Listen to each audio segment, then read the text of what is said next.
اللہ رب العالمین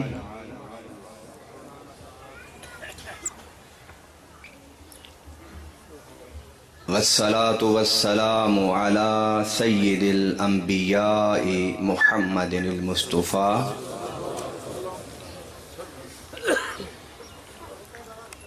وعلی آلہ المجتبى اما بعد فاعوذ باللہ من الشیطان الرجیم بسم اللہ الرحمن الرحیم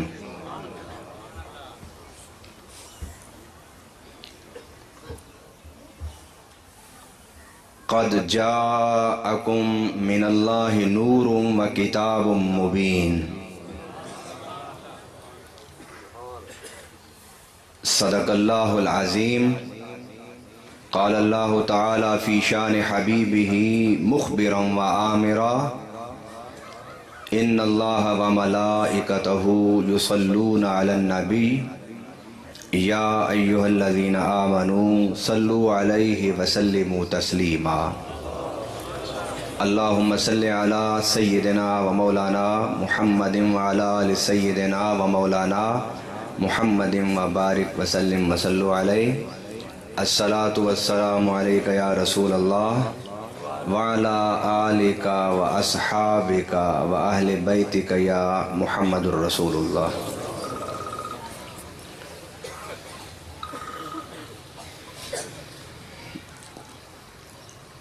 اللہ تعالیٰ کی توفیق سے پیارے آقا صلی اللہ علیہ وسلم کی توجہ خاص سے آج مجھے یہ توفیق خاص ہوئی کہ میں آپ کے اس علاقے میں آنے کا جو وعدہ ہے اسے پورا کر رہا ہوں۔ گزشتہ سال ماسٹر محمد رمضان صاحب نے دعوت دی مجھے، تو میں نے اپنے حافظے کی بنیاد پر جو مجھے یاد تھا میں نے انہیں ٹائم دے دیا، مگر اتفاق ایسا کہ اس سے ایک دن پہلے مجھے ملک سے باہر جانا پڑا، کیونکہ میں باہر وہ تاریخیں کانفرنسز کے لیے دے چکا تھا، مگر یاد نہ ہونے کی وجہ سے میں ماسٹر صاحب سے بھی وعدہ کر بیٹھا، اس وجہ سے پچھلے سال حاضری نہ ہو سکی، اور میرا یہ بتانا بہت ضروری ہے کہ غالباً پچھلے سال بھی اشتہار چھپ چکے تھے، اور اس سال بھی میں نے جب انہیں وعدہ دیا تو اچھی طرح ڈائری کو دیکھا، ساتھیوں سے پوچھا، پھر میں نے ان سے وعدہ کیا، اور اتفاق یہ ہے کہ آپ کے اس جلسہ کے لیے میں کل واپس پاکستان پہنچا۔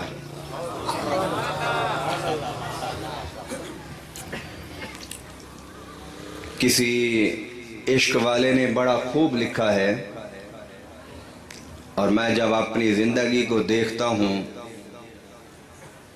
تو وہ چیز مجھے اپنی زندگی میں بڑی مکمل اور بھرپور شکل میں نظر آتی ہے، وہ یہ کہ میرے آقا صلی اللہ علیہ وسلم کے حوالے سے کسی عاشق نے کہا کہ جب تک بکے نہ تھے کوئی پوچھتا نہ تھا،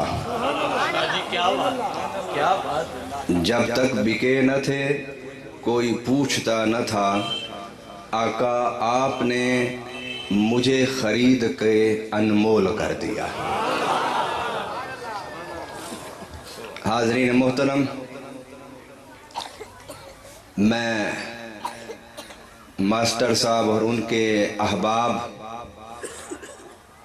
اور ان کی انجمن جنہوں نے یہ خوبصورت ذکر مصطفیٰ کی محفل کو سجایا، اور اللہ تعالیٰ نے ان کی محنتوں کا بہترین ثمرہ انہیں دکھایا کہ ان کی محنتوں کے نتیجے میں یہ عظیم الشان کانفرنس کا انعقاد اور میں استنبول، اس کے بعد بغداد شریف، اس کے بعد ایران میں مشہد شریف سے اپنے پروگراموں کو مکمل کر کے کل جب پاکستان پہنچا تو مجھے یقین ہو گیا، کیونکہ میں اکثر دعویٰ کرتا ہوں کہ میں وہاں جاتا ہوں جہاں میرے آقا کا حکم ہوتا ہے۔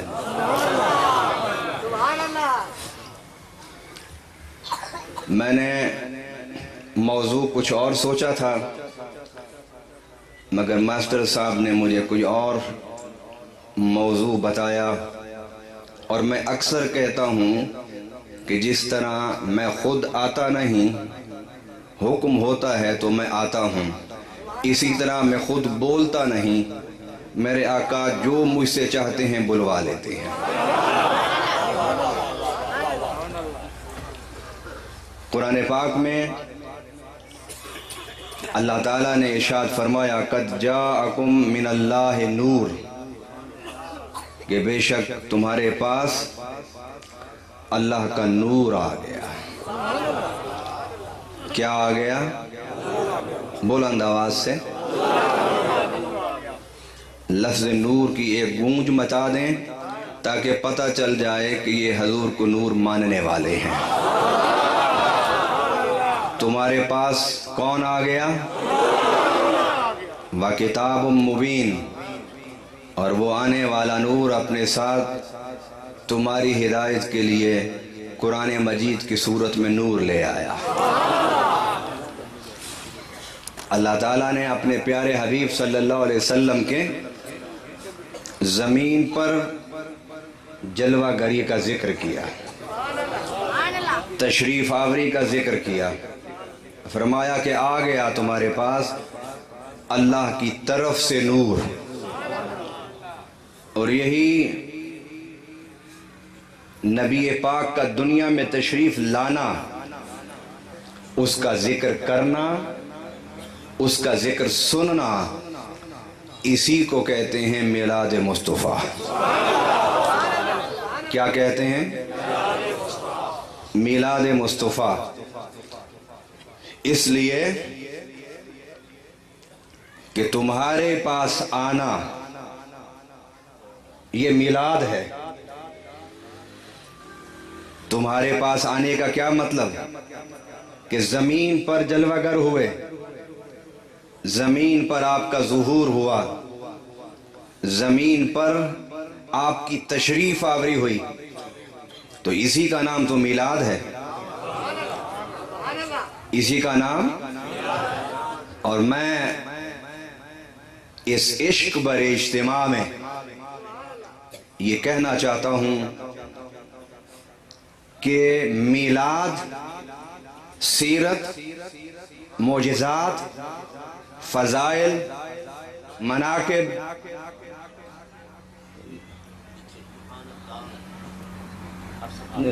فون کر کے ہی بس کریں گے، ایسے نہیں بند کرتے۔ درود شریف پڑھیے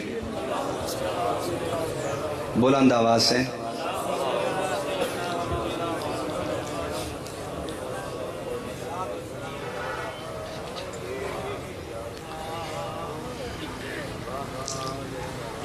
میلاد، معجزات، فضائل و مناقب، یہ سب بہانہ ہے ذکر مصطفیٰ کا۔ قرآن پاک میں جب اللہ تعالیٰ نے ارشاد فرمایا کہ وَرَفَعْنَا لَكَ ذِكْرَكَ، کہ اے پیارے محبوب ہم آپ کا ذکر اس انداز سے کرتے ہیں کہ آپ کا ذکر ہر آنے والے لمحے میں بلند ہوتا جاتا ہے۔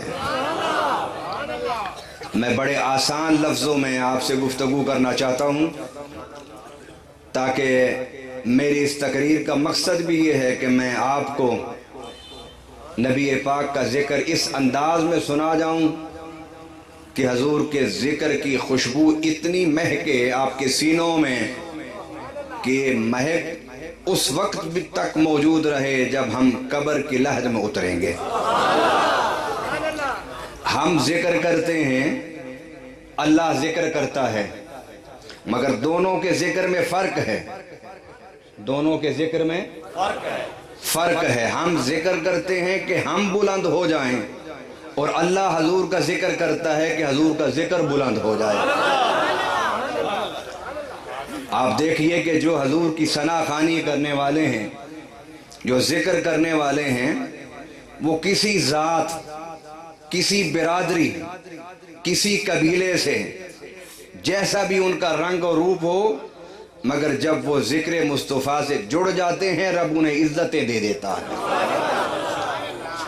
ہم ذکر کرتے ہیں کہ عزتیں عظمتیں پالیں، رب فرماتا ہے کہ میں اپنے حبیب کا جب ذکر کرتا ہوں تو اس لیے نہیں، میں تو خدا ہوں، میں ذکر اپنے حبیب کا اس لیے کرتا ہوں کہ میرے حبیب کا ذکر بلند ہوتا جائے، بلند ہوتا جائے، بلند ہوتا جائے، اور اتنا بلند ہو کہ سارے ذکر پست ہو جائیں۔ جب یہ آیت اتری تو میرے آقا صلی اللہ علیہ وسلم نے حضرت جبرائیل سے پوچھا کہ اللہ میرا ذکر کیسے بلند کرتا ہے؟ تو جبرائیل امین اللہ کے پاس جاتے ہیں اور اللہ سے پوچھتے ہیں کہ تیرے حبیب نے پوچھا ہے کہ تو میرا ذکر کس طرح بلند کرتا ہے؟ فرمایا اذا ذکرت معی، جبرائیل جا میرے حبیب کو خبر دے دے کہ ہم نے تیرا ذکر اس طرح بلند کیا ہے کہ جب تک میرے ذکر کے ساتھ تیرا ذکر نہیں ہوگا میں ذکر کرنے والوں کا ذکر قبول ہی نہیں کروں گا۔ اور اگر کوئی میرا ذکر کرے اور تیرا ذکر نہ کرے میں اس کا ذکر مردود کر دوں گا۔ اللہ میں تیرا ذکر تو کر رہا ہوں، تو کیوں میرے ذکر کو قبول نہیں کرتا؟ رب کہتا ہے مجھے ذکر اچھا ہی وہ لگتا ہے کہ جس میرے ذکر کے ساتھ میرے حبیب کا ذکر جڑا ہوا۔ اذا ذکرت معی، اے پیارے جب بھی تیرا ذکر کیا جائے گا تیرا ذکر میرے ذکر کے ساتھ کیا جائے گا۔ آئیے ہم بات کلمے سے شروع کرتے ہیں۔ کلمہ کیا ہے کہ جس سے انسان اسلام میں داخل ہوتا ہے، اسی کو کلمہ کہتے ہیں نا۔ اسلام میں داخل ہوتے ہیں تو کلمہ شروع کہاں سے ہوتا ہے؟ لا الہ سے، اور ختم ہوتا ہے محمد رسول اللہ پر۔ فرمائے ساری زندگی اگر لا الہ الا اللہ پڑھتے رہو گے تو مومن نہیں بن سکتے۔ لا الہ الا اللہ پڑھو گے یہودی تو بن سکتے ہو، عیسائی تو بن سکتے ہو، کرسچن تو بن سکتے ہو، مگر مومن نہیں بن سکتے۔ اللہ تیرا ذکر کر رہے ہیں، مومن کیسے نہ ہوئے؟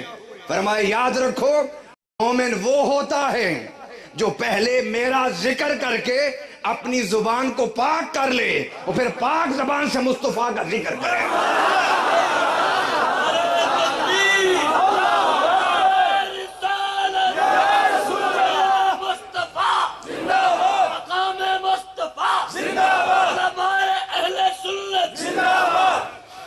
اللہ اکبر۔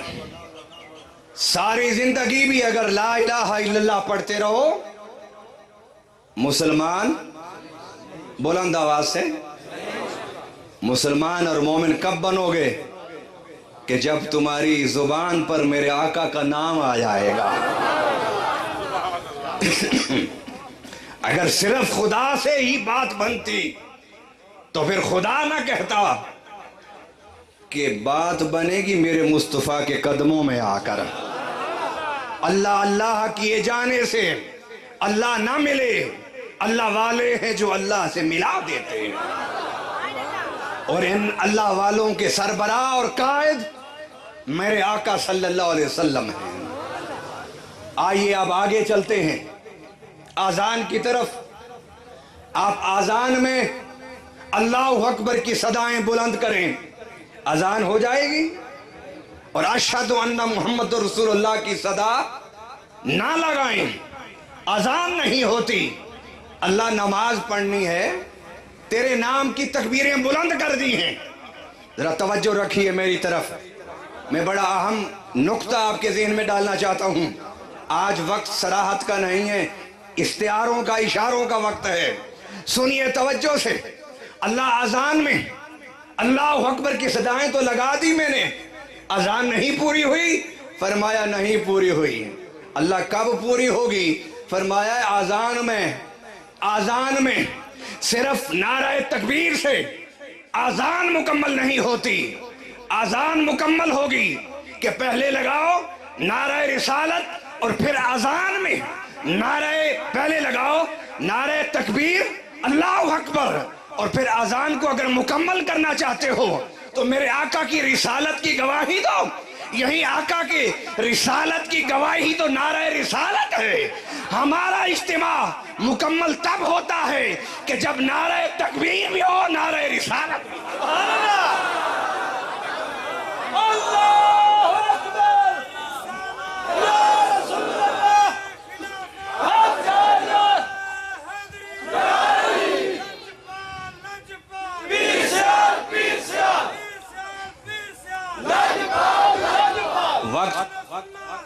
وقت بڑا تیزی سے گزر رہا ہے، توجہ میری طرف رکھیے تاکہ میں اپنے وقت میں عشق رسول اور محبت رسول کے آپ کو وہ خوشبودار پھول دینا چاہتا ہوں کہ جس کے بعد آپ کا سینہ بھی مہکتا رہے، آپ کا گھر بھی مہک جائے اور قبر بھی مہک جائے.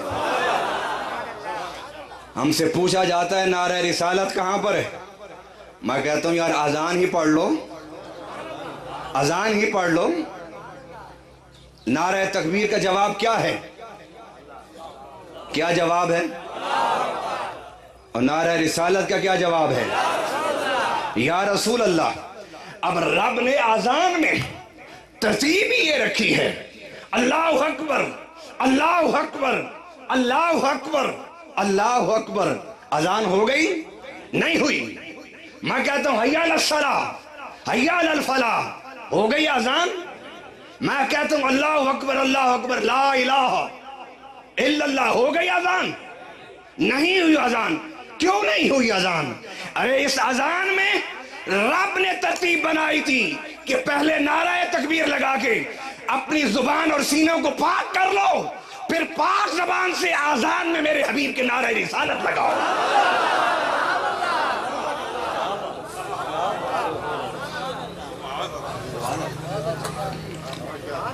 اللہ اکبر.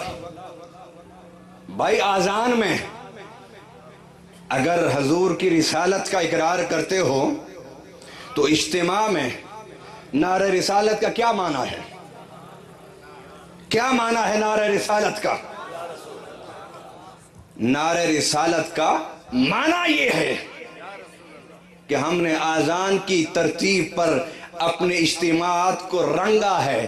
پہلے نعرہ تکبیر لگا کے اللہ کا نام بلند کرتے ہیں، پھر نعرہ رسالت لگا کے مصطفیٰ کا نام بلند کرتے ہیں.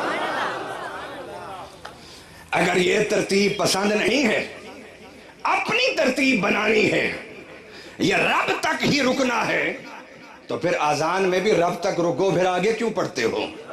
پھر کلمے میں بھی رب تک رک جاؤ، آگے کیوں پڑھتے ہو؟ میں اختلافی باتیں نہیں کرتا، میرا پیغام اتحاد اور وحدت کا ہے جو میں پورے عالم میں لیے پھر رہا ہوں. اپنے اور پرائے سارے مجھے جانتے ہیں کہ میں حضور کا گداگر ہوں، حضور کے عشق و محبت کا پیغام پوری دنیا میں لیے پھر رہا ہوں، مگر میں پورا پیغام دینا چاہتا ہوں، پورا پیغام دینا چاہتا ہوں. اور وہ پورا پیغام یہ ہے کہ ایک ہاتھ سے نعرہ تکبیر کا جھنڈا بلند کرو، دوسرے ہاتھ سے نعرہ رسالت کا جھنڈا بلند کرو. یہ کسی مسلک کی ترجمانی نہیں میں کر رہا، میں دین کی ترجمانی کر رہا ہوں، اسلام کی ترجمانی کر رہا ہوں.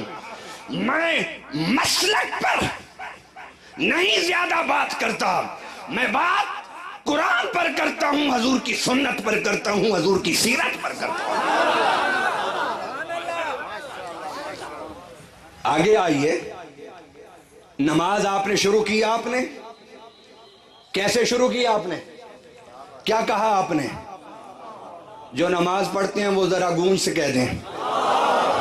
جو نماز نہیں پڑھتے آتی ہے نماز وہ ذرا کہہ دیں تاکہ اللہ انہیں بھی نماز پڑھنے کی توفیق دے دے. کیا کہتے ہیں؟ کانوں پر ہاتھ رکھ کے کیا کہتے ہیں؟ اللہ اکبر. قیام، رکوع، سجدہ، پھر قیام، پھر رکوع، پھر سجدہ، پھر اس کے بعد التحیات. اللہ تیری نماز ہو گئی؟ فرمایا نہیں. اللہ میں نے تیری تکبیر بھی بلند کر دی، قرآن کی تلاوت بھی کر دی، رکوع میں تسبیحیں بھی پڑھ لی، سجدے میں تیرے حضور رویا بھی، گڑ گڑایا بھی. کیوں نہیں تیری نماز پوری ہو رہی؟ فرمایا نہیں پوری ہوگی.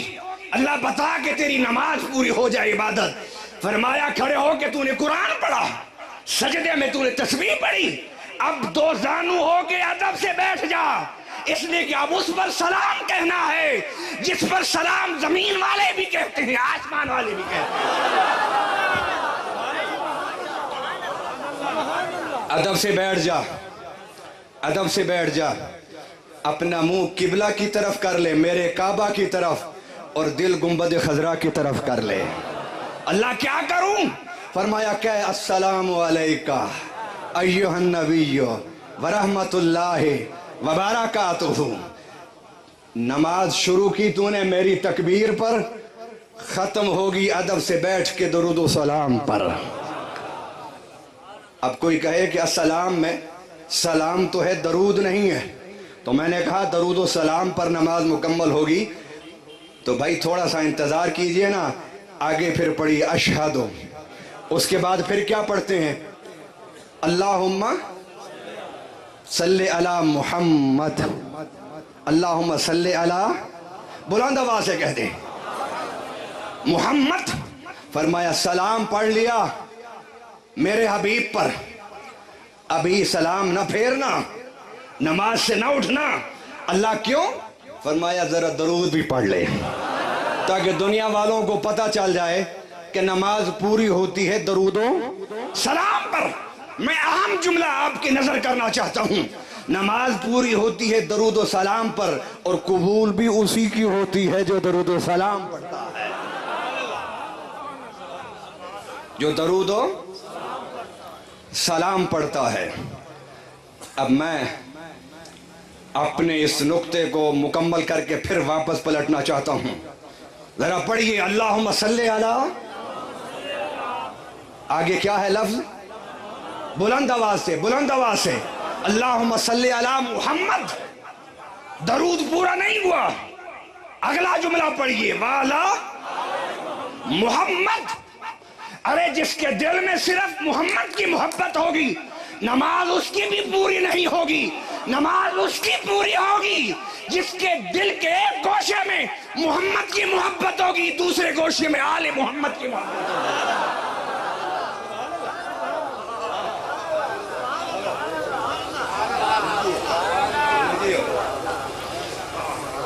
مجھے کچھ احباب کہتے ہیں کہ یہ بس محمد تک کی گل رکھے کرو، اگے نہ ٹوریا کرو. میں نے کہا کیوں؟ کہندے سانو خطرہ ہے کہ لوکی تانوں شیعہ نہ کہہ دیں. میں انہوں نے جواب دینا کہ آل محمد تک گل پہنچ جائے، اے شیعہ نہیں بنا دی، یہ جنتی بنا دی. یہ کیا بناتی ہے؟ کیا بناتی ہے؟ جو جنتی ہیں وہ بولیں، باقی چپ رہیں. محمد تک رک جاؤ گے آدھی منزل طے ہوگی، مکمل منزل ہوگی آل محمد کے قدم چومنے سے. سفر کا آغاز اللہ سے ہوتا ہے، کمال سفر کا آل محمد پر ہوتا ہے. اور یہ بات آج کے دور کی نہیں ہے کہ جو آل محمد کا ذکر کرے اس پر فتوے لگتے ہیں. یہ بڑی پرانی ریت ہے، یہ بڑی پرانی ریت ہے. امام شافعی علیہ رحمت اٹھتے بیٹھتے آل محمد کا ذکر کرتے تو لوگوں نے انہیں کہا کہ زیادہ نہ ذکر کیا کرو آل محمد کا، اس لیے کہ بنو امیہ، بنو عباس اور فاطمیید یہ سارے آل محمد کے دشمن ہیں. زیادہ ذکر نہ کرو، پہلے فتویٰ لگائیں گے پھر قتل کرا دیں گے۔ امام شافعی علیہ رحمت نے فرمایا اگر ذکر اہل بیت سے میرے اوپر شیعہ ہونے کا فتویٰ لگتا ہے تو میں اللہ کی عزت کی قسم اٹھا کے کہتا ہوں، کہہ دو مجھے شیعہ مگر میں ذکر اہل بیت نہیں چھوڑ سکتا۔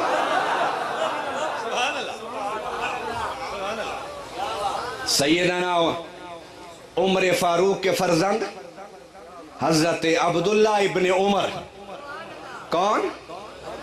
عبداللہ ابن عمر امام حسن کے ساتھ کھیل رہے تھے، بات ہو گئی، کہیں تکرار ہو گیا دونوں شہزادوں میں۔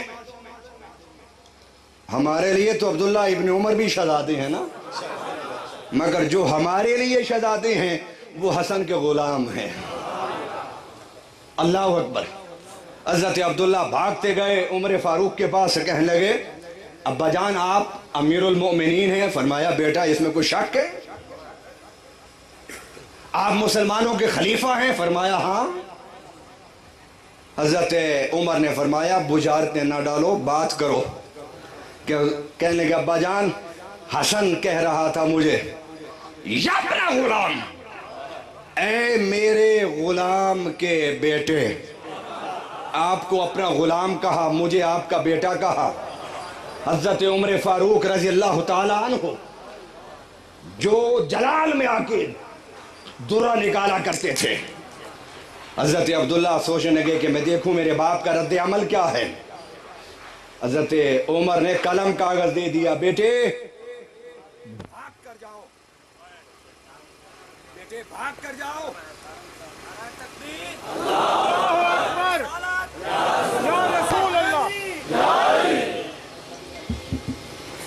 بیٹے بھاگ کر جاؤ۔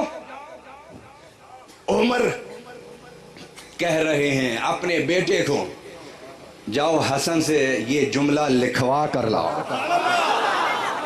حضرت عبداللہ جاتے ہیں، قلم کاغذ ہاتھ میں ہے، بھاگ کے جاتے ہیں، کہتے ہیں حسن تم نے ابھی کیا کہا تھا؟ آپ نے فرمایا میں نے کہا تھا یبن غلام، تو میرے غلام کا بیٹا ہے، غلام زیادہ ہے۔ آگے قلم کاغذ رکھ دیا کہ ذرا لکھ کے دو۔ اللہ اکبر۔ عشق والو میرا یہ جملہ اپنے سینے میں سنبھال کے جانا۔ حضرت امام حسن نے فرمایا لاؤ قلم کاغذ، ایک دفعہ نہیں 10 دفعہ لکھ کر دوں گا، اس لیے کہ میری رگوں میں خون حیدری ہے، لکھ کر دوں گا میں تمہیں۔ آپ نے لکھ کے دے دیا۔ اب حضرت عبداللہ فرماتے ہیں میں سوچتا رہا کہ شاید میرے ابا جان نے میری بات پر یقین نہیں کیا اس لیے لکھوانے کا کہا۔ جب وہ لکھا ہوا رکا دیا تو حضرت عمر کی آنکھوں میں آنسو آ گئے۔ کیا آ گئے؟ آنسو آ گئے۔ حسن پوچھتے ہیں ابا جان آپ رو کیوں رہے ہیں؟ شاید وہ سمجھے کہ یہ بے بسی کے آنسو ہیں۔ اللہ اکبر۔ فرمایا عبداللہ سن میں کیوں رویا ہوں؟ فرمایا عرض کرنے کی ابا جان بتائیے۔ فرمایا جب میں مر جاؤں مجھے غسل دینا، مجھے کفن پہنانا، قبر میں جب لٹانا تو میرا چہرہ کھول کے حسن کا یہ لکھا ہوا رکا میرے چہرے پر رکھ دینا۔ ابا اس کا کیا فائدہ ہوگا؟ عرض کرنے لگے کہ قبر میں فرشتے مجھ سے پوچھیں گے غلام یہ مصطفیٰ کے بارے میں